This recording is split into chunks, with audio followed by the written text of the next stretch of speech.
ôn này bạc rồi em đi tôm lụa mơ ôn này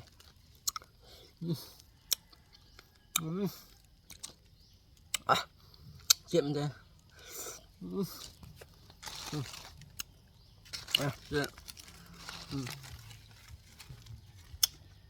chuyện mình thêm còn bác không ro người miên này chuyện đây này nói đã tập trai một đấy đâm bánh giấy con chơi máy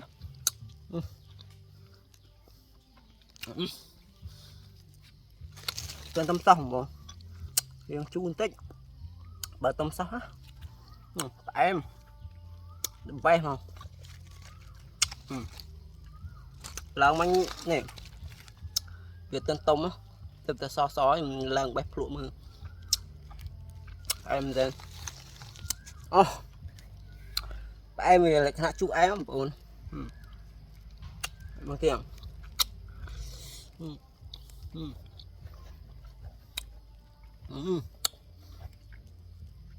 đập được đau không ngắn nha